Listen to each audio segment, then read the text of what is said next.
तैनू नैयर की तकलीफ है। जब रफी साहब ओपी नैयर से भिड़े, शम्मी कपूर ताउम्र रहे महान सिंगर के आभारी। शम्मी कपूर के गाने आपने यदि देखे हों तो उनमें एक अलग तरह का अंदाज होता है। अपने गानों को लेकर शम्मी बेहद सजग रहते थे और पूरे जी जान से गानों को शूट किया करते थे। यहाँ तक कि गानों की रिकॉर्डिंग के समय भी वो मौजूद रहते थे। वहीं उनके पसंदीदा गायकों की बात करें तो उनमें मोहम्मद रफी का नाम सबसे पहले है। रफी साहब और शम्मी की जोड़ी खास थी और शम्मी के ज्यादातर गाने वही गाया करते थे। एक बार रफी साहब शम्मी के लिए संगीतकार ओपी नैयर से भिड़ गए थे और उनकी इस बात को लेकर शम्मी जिंदगी भर शुक्रगुजार रहे थे। शम्मी कपूर अपने गानों में एक अलग ही एनर्जी लेकर आते थे। फिल्मों के साथ ही वो अपने गानों को लेकर भी काफी सोच विचार किया करते थे।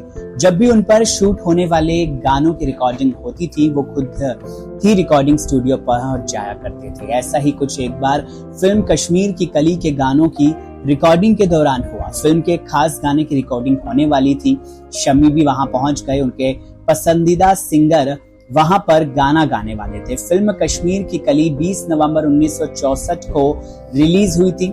शक्ति सामंत के निर्देशन में बनी इस फिल्म में शम्मी कपूर के साथ शर्मिला टैगोर थी। शर्मिला की ये हिंदी डेब्यू फिल्म थी।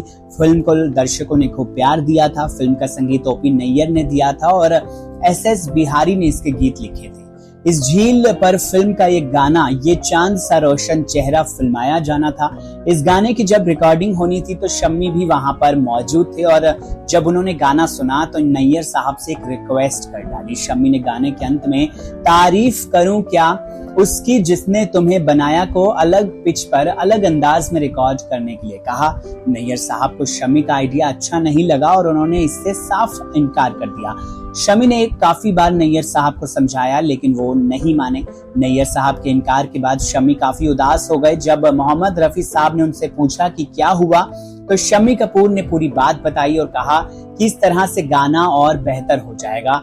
जब रफी साहब ने कहा ठीक है ऐसा ही कर लेंगे, इस पर शम्मी ने कहा कि नैयर साहब इसके लिए राजी नहीं है। रफी साहब ने कहा तो रुक मैं बात करता हूँ। रफी साहब नैयर साहब के पास गए और बोले तैनू नैयर की तकलीफ है, गाने वाला मैं करने वाला मैं, तो फिर परेशान क्यों होना है। इस पर नैयर साहब बोले नहीं ये काफी लंबा हो जाएगा। इस पर रफी साहब ने समझाया अरे करके देखते हैं, अगर बाद में नहीं जचे तो इसको काट देंगे। ये बात सुनकर नैयर साहब राजी हो गए और गाने का अंत उसी तरह रिकॉर्ड किया गया जैसा शम्मी कपूर चाहते थे। रिकॉर्डिंग के बाद नैयर साहब भी नए एक्सपेरिमेंट से काफी खुश थे। गाना जब फिल्म के सामने आया तो शम्मी का अंदाज दर्शकों के दिलों में उतर गया। शम्मी कपूर इस बात के लिए हमेशा रफी साहब के शुक्रगुजार रहे। बहरहाल इस वीडियो को लेकर आपकी क्या है राय, कमेंट सेक्शन में जरूर बताइए।